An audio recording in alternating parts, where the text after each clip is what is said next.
Salut, c'est la semaine de la rentrée. Donc j'aimerais m'adresser aux étudiants, enfin pas seulement, je vais m'adresser aux vrais étudiants en école ou à l'université, mais aussi à toi si jamais tu es dans cet état d'esprit de rester un étudiant toute ta vie et d'apprendre continuellement. On va faire 3-4 épisodes en compagnie d'un auteur que j'adore, Cal Newport. C'est l'un de mes professeurs favoris, c'est l'auteur du fameux Deep Work dont on parle souvent. Il a aussi écrit le livre, il y a une dizaine d'années, que je viens de te montrer, un excellent livre sur la vie étudiante, sur l'apprentissage, qui s'appelle How to Become a Straight A Student. L'objectif de ce livre, c'est de devenir le meilleur étudiant possible.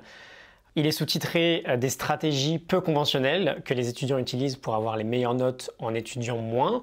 La morning note de ce livre, la fiche PDF, est téléchargeable gratuitement, comme la centaine de notes que j'ai écrites. Les liens sont en description. Alors, on va commencer par parler d'efficacité aujourd'hui. Tu es peut-être dans une situation où en tant que personne qui étudie, tu aimerais optimiser ton temps d'étude. Tu le sais comme moi, il n'y a rien de plus frustrant que de se laisser disperser et de consacrer finalement plus de temps que prévu à une tâche parce qu'on n'était pas concentré au maximum.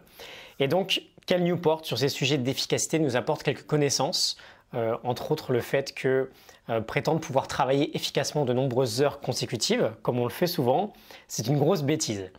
Alors, il nous dit déjà que notre cerveau a tendance à préférer le court terme. Je le cite en traduisant, j'ouvre les guillemets, en évoluant en tant qu'être humain, notre cerveau a développé une préférence pour les actions court terme, telles que s'enfuir face à un danger ou simplement de manger un repas. De fait, lorsqu'on arrive à la bibliothèque le matin avec l'idée de travailler toute la journée, notre cerveau n'est pas forcément très heureux. Je ferme les guillemets. Il nous dit aussi que plus on essaie de travailler longtemps, plus notre capacité de concentration diminue, ça paraît évident, et plus on se fatigue en fait, et on succombe plus facilement aux distractions. Et donc ça nous apporte une première règle, quand on veut réviser ou quand on veut simplement étudier. Comme je te l'ai dit, ça nous arrive souvent de faire des gros rushs juste avant les examens, alors que c'est plutôt par petits morceaux qu'on pourrait être les plus efficaces. Il nous dit que vouloir réviser toute une journée, c'est faire du pseudo-travail. Je te le répète, vouloir réviser toute une journée, c'est faire du pseudo-travail, c'est faire du travail superficiel. Pourquoi? Parce que le travail produit est égal au temps passé à travailler, multiplié par notre intensité de concentration. Et j'adore cette équation qui nous dit, et qui se vérifie assez facilement avec un minimum de lucidité, que on va produire un travail identique quand on va passer 10 heures avec une concentration très faible, par exemple une concentration à 2/10 avec Facebook et le smartphone en tâche de fond, juste à côté du cahier, ou alors avec la télévision allumée en même temps, qu'en travaillant seulement 2 heures. Mais avec une concentration maximale, une concentration à 10/10 sans aucune distraction. Et là, on en revient à une règle de productivité très simple qui consiste à travailler sans distraction et à faire du deep work pour être plus efficace.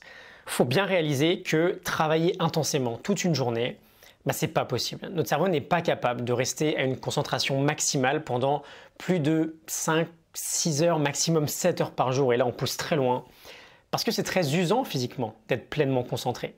Mais comprendre ça, quand on étudie, c'est vraiment fondamental, c'est de la connaissance de soi. Parfois, on sent qu'on n'a pas d'autre choix que de bosser 12 heures par jour avant un examen.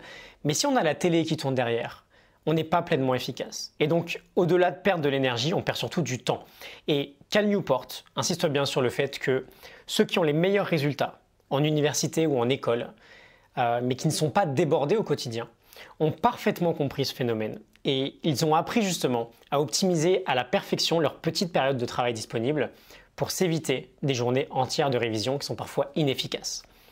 Voilà, je te laisse réfléchir là-dessus, notamment si tu es un adepte des journées de révision qui durent 10, 12, 14 heures. Pense bien à cette formule. Travail produit est égal à temps passé multiplié par l'intensité de concentration. J'espère que ça peut t'aider. Je te retrouve demain pour un nouvel épisode. La morning note du livre How to Become a Straight A Student de Cal Newport est téléchargée en description. Je te dis à demain. Salut.